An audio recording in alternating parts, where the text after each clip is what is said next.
दोस्तों, तारीख थी 1 मई, साल था 1960 और जगह थी उस वक्त का यूएसएसआरई यानी सोवियत यूनियन। ये कोल्ड वॉर का वक्त था। यूएसएसआरई और अमेरिका खुद को एक दूसरे से ज्यादा ताकतवर साबित करने में लगे थे। इसी दौरान अमेरिका सोवियत यूनियन के परमाणु ठिकानों की जासूसी करने के लिए U-2 नाम का एक स्पाई प्लेन सोवियत संघ में भेजता है।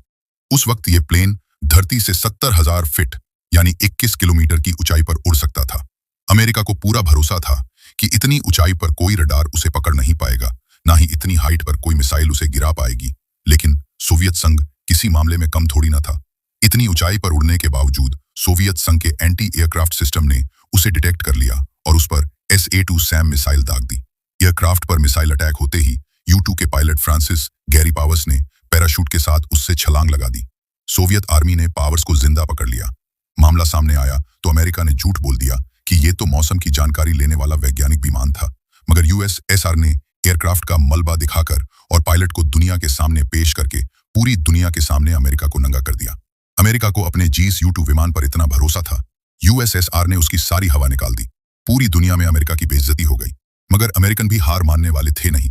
यही वो टाइम था जब अमेरिका ने रियलाइज किया कि अगर उसे खुद को मिलिट्री सुपर पावर बनाना है तो उसे एक ऐसा एयरक्राफ्ट डेवलप करना होगा जो कि दुनिया के किसी रडार की पकड़ में ना आए। यही सोचकर उसने सबसे पहले SR-7 वॉन ब्लैकबर्ड डेवलप किया, जो कि हाई स्पीड रिकॉन प्लेन था। फिर उसने AF-117 night hawk stealth fighter plane बनाया और आखिरकार जो प्लेन बनकर सामने आया उसका नाम था B-2 स्टिल्थ बॉम्बर। जी हाँ, वही B-2 स्टिल्थ बॉम्बर जिसके एक विमान की कीमत $2.1 बिलियन है। जी हाँ, एक बॉम्बर 17,000 करोड़ का है, लेकिन इस बॉम्बर को दुनिया के किसी देश को वो नहीं बेचता। रडार अब्सॉर्बेंट कोटिंग की वजह से ये दुनिया के किसी रडार की पकड़ में नहीं आता। ये एक बार में 18,000 किलो से भारी बम ले जा सकता है। ये इतना महंगा है कि अमेरिका ने भी ऐसे सिर्फ 20-22 बॉम्बर ही बनाए हैं। इसे अमेरिका की नॉर्थ ऑफ गवर्नमेंट कंपनी ने बोइंग के साथ मिलकर बनाया था। इसे 2011 में अमेरिकी फौज में शामिल कर लिया गया। ये 50,000 फीट से भी टारगेट को पिंक पॉइंट हिट कर सकता है। एक बार में 18,000 किलोमीटर का ये सफर तय कर सकता है और दुनिया के सबसे ताकतवर इसी B-2 बॉम्बर से अमेरिका ने 22 जून की सुबह 4:30 में ईरान के 3 परमाणु ठिकानों पर हमला कर दिया। अमेरिका ने इन साइट्स पर 30,000 पाउंड वजन के क्लस्टर बॉम्ब्स गिराकर उन्हें पूरी तरह बर्बाद कर दिया। जिन 3 ठिकानों पर ये बम गिराए गए हैं उनमें फ्रोडो, नातांज और इस्फाहान शामिल है। इन 3 में भी सबसे बड़ा हमला फ्रोडो पे किया गया।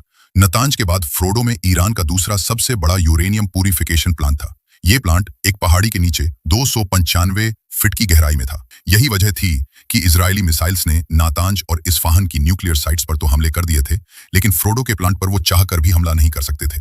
सारी दुनिया को पता था कि ये काम अमेरिका के B-2 स्टिल्थ बॉम्बर के अलावा और कोई नहीं कर सकता, क्योंकि B-2 स्टिल्थ बॉम्बर में ही GBU-57 MOP जैसे ताकतवर क्लस्टर बॉम्ब्स लगाए जा सकते हैं। आपको बता दें कि एक GBU-57 क्लस्टर बॉम्ब का वजन 13,600 किलो होता है। इतना बड़ा बम B-2 बॉम्बर के अलावा और किसी फाइटर जेट में फिट नहीं हो सकता। इसीलिए इजराइल भी लगातार अमेरिका से बोल रहा था कि वो आगे आकर ये काम करे। उधर अमेरिका ने भी बड़ी चालाकी से इस पूरे ऑपरेशन को अंजाम दिया। पहले तो अमेरिका ने ये बोलकर सबको उलझा दिया कि अभी हम 2 हफ्ते तक इस लड़ाई में शामिल नहीं होंगे।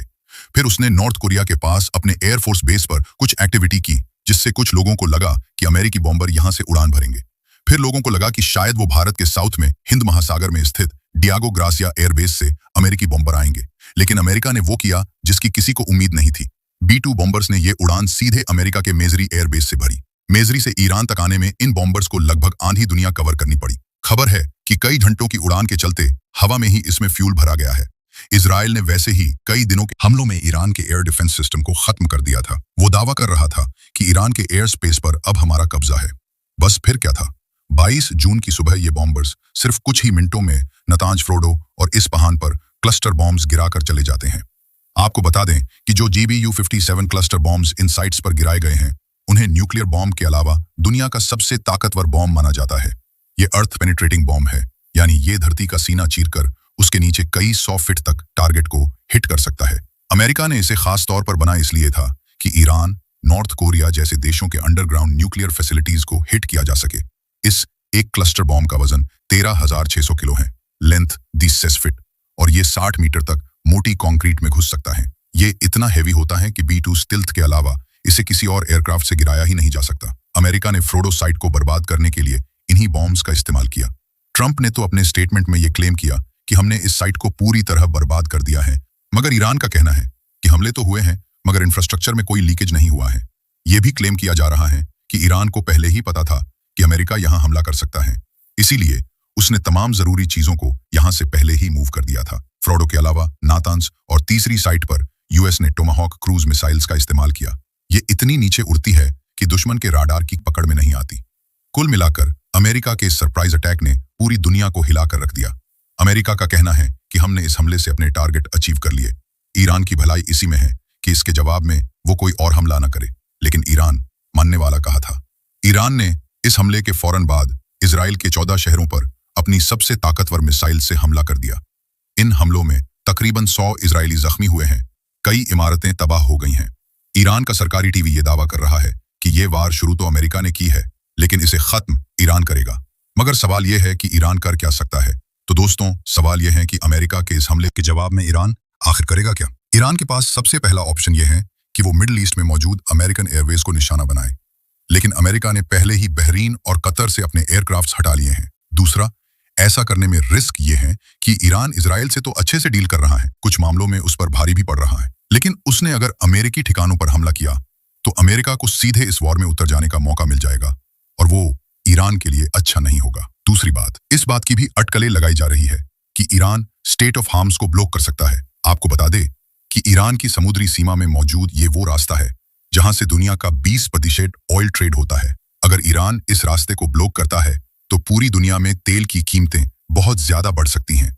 अभी पर बैरल तेल $70 के आसपास है, लेकिन अगर ईरान ने इस रूट को ब्लॉक किया तो तेल की कीमतें $125 तक जा सकती हैं। लेकिन इसमें भी ये झोल है ये कि इस रूट के जरिए अमेरिका का ट्रेड बहुत कम होता है। भारत तक आने वाला 40% ऑयल और 50% नेचुरल गैस इसी रूट से आता है, मतलब इसका सबसे बुरा असर भारत पर पड़ेगा। दूसरा पॉइंट, अमेरिका ने भी ये धमकी दी है कि अगर ईरान ने इस रूट को ब्लॉक किया तो भी इसे युद्ध की घोषणा माना जाएगा। ऐसा लग रहा है कि ईरान जल्दबाजी में कोई स्टेप नहीं उठाएगा। वो ऐसा कुछ नहीं करेगा जिससे अमेरिका को बहाना मिल जाए कि अमेरिका भी इस वॉर में कूद जाए। ईरान की नेवी भी बहुत स्ट्रांग है। ऐसा माना जा रहा है कि ईरान अपने नेवल ऑप्शंस को भी तलाश रहा है। दूसरी तरफ ईरान ने GS परमाणु अप्रसार संधि पर पहले साइन किए थे, उसने अब खुद को उससे अलग कर लिया है। यह अपने आप में बहुत बड़ी बात है। इस सारे माहौल के बीच पाकिस्तान की पूरी दुनिया में थू थू हो रही है। अमेरिका ने जैसे ही ईरान पर हमला किया तो पाकिस्तान ने इस हमले की कड़ी निंदा की, कहा कि अमेरिका का यह अटैक ईरान की स्टेबिलिटी पर हमला है, लेकिन कोई भी पाकिस्तान की इस आलोचना को भाव नहीं दे रहा है। लोग सवाल पूछ रहे हैं कि पाक आर्मी चीफ आसिम मुनीर पहले ये बताए कि जब वो ट्रंप से मिले थे तब उनकी क्या बात हुई थी, जहां तक कहा जा रहा है कि चंद डॉलर के लालच पाकिस्तान ने अपने ही मुस्लिम पड़ोसी मुल्क ईरान की हिफाजत का सौदा कर दिया है। पाकिस्तान ने अपने आर्मी बेस अमेरिका के हवाले कर दिए हैं। लोग यहां तक पूछ रहे हैं कि जो पाकिस्तान सरकार 2 दिन पहले डोनाल्ड ट्रंप के लिए नोबेल पुरस्कार की डिमांड कर रही थी, वहीं पाकिस्तान की सरकार आज किस मुंह से अमेरिका के अटैक की आलोचना कर रही है? ऐसा कैसे हो सकता है कि जिस देश का राष्ट्रपति तुम्हें 2 दिन पहले शांति का मसीहा लग रहा था, वहीं शांति का मसीहा आज दूसरे देश में जाकर बम गिरा रहा है? दुनिया एक बार फिर इसे पाकिस्तान का डबल गेम मान रही है। एक तरफ पाकिस्तान खुद को उम्मा के साथ दिखाना चाहता है और दूसरी तरफ वो डॉलर के लालच में अपनी और अपने खानदान की इज्जत अमेरिका के सामने नीलाम करने के लिए भी राजी है। खबरें तो यहां तक कि दोस्तों की जीज क्रिप्टो कंपनी में ट्रंप का पैसा लगा है, वो कंपनी पाकिस्तान आकर अपना ऑफिस खोलने वाली है। ट्रंप चाहते हैं कि पाकिस्तान साउथ एशिया में क्रिप्टो करेंसी की राजधानी बन जाए।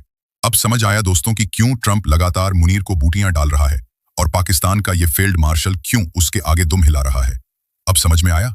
मगर ईरान ने भी 2 दिन पहले बिना पाकिस्तान का नाम लिए धमकी दे दी है कि अगर किसी देश ने इस लड़ाई में इजराइल या अमेरिका का साथ दिया तो वो देश भी अंजाम भुगतने के लिए तैयार रहे। अगर आप मुझसे पूछे तो दोस्तों, ट्रंप ने पाकिस्तान को बुरी तरह फंसा दिया है। पाकिस्तान का साल 2 साल में वही हश्र होने वाला है जो 2001 में 9/11 के हमले के बाद हुआ था।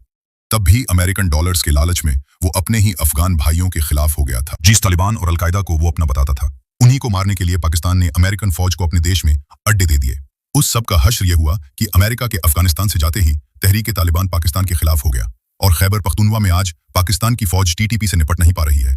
कुछ ऐसा वैसा ही पाकिस्तान के साथ अब ईरान के केस में भी होने वाला है। पहली बात तो यह है कि ईरान कोई अफगानिस्तान या फलस्तीन जैसा चुन्नमुन देश नहीं है। दोस्तों, आज नहीं तो कल ये वार खत्म हो जाएगी, लेकिन ईरानी हुकूमत कभी नहीं भूलेगी कि पाकिस्तान ने उनके साथ किया क्या है। आप सोचिए तब पाकिस्तान का क्या होगा। उसके ईस्टर्न बॉर्डर पर भारत है जिससे उसके रिश्ते अच्छे नहीं हैं। अब उसके वेस्टर्न बॉर्डर पर तालिबान है। ऐसे में ईरान से भी पाकिस्तान ने अपने रिश्ते खराब कर लिए। तो भैया अपने लालच की वजह से पाकिस्तान चारों तरफ से दुश्मनों से घिर जाएगा, लेकिन 2 कौड़ी का ये लालची देश पाकिस्तान अभी ये सब समझ नहीं पा रहा है। ट्रंप आज हैं, 2-3 साल में नहीं रहेंगे, तब कोई और अमेरिकन राष्ट्रपति आएगा, फिर पाकिस्तान कहां जाएगा। वेल, जो भी हो, इस वक्त सिचुएशन बहुत ही सीरियस हो चुकी है। सारी दुनिया की निगाहें अब भी रशिया और चाइना पर टिकी हैं। रशिया और चाइना ने अमेरिकन हमले को क्रिटिसाइज तो किया है, लेकिन कोई भी खुलकर अभी ईरान के साथ आया नहीं है। सवाल यह कि अगर रशिया या चाइना में से एक भी देश उसी तरह ईरान की मदद करने लगा जैसे अमेरिका और यूरोप रूस के खिलाफ यूक्रेन की मदद कर रहे हैं, तो आप मानकर चलिए कि बहुत ज्यादा रायता फैलेगा इसका। आप इस बात से अंदाजा लगाइए कि हमास, जिसके पास कुछ 100 लड़ाके हैं, जो अपने आप में किसी देश की आर्मी का हिस्सा भी नहीं है, जब 2-2.5 साल बाद इजराइल उसे भी पूरी तरह खत्म नहीं कर पाया, तो ईरान को तो कुछ दिनों की लड़ाई में वो कैसे हरा पाएगा। बताओ, ईरान की आबादी 8 करोड़ 50 लाख है। वो तेल बेचने वाले देशों की लिस्ट में चौथे नंबर पर है। उसके पास नेचुरल गैस का सबसे बड़ा रिजर्व है, मतलब पैसे की कोई कमी नहीं है। अब अगर कोई ये सोच रहा है कि अमेरिका ईरान को कुछ दिनों में हरा देगा, तो ऐसा सोचना बहुत बड़ी भूल होगी। बाकी दोस्तों, आप बताइए कमेंट करके, क्या लगता है ईरान और इजराइल की लड़ाई में अभी कौन भारी पड़ रहा है, और आपको लगता है ईरान को पाकिस्तान को पेल देना चाहिए? क्यों? क्योंकि पाकिस्तान ने उसके साथ धोखेबाजी की है। जो भी आपको लगे कमेंट करके बताना। वीडियो को अपने दोस्तों के साथ जरूर शेयर कर देना। चैनल सब्सक्राइब करना नहीं भूलना। मिलते हैं अगले वीडियो में, तब तक के लिए गुड बाय।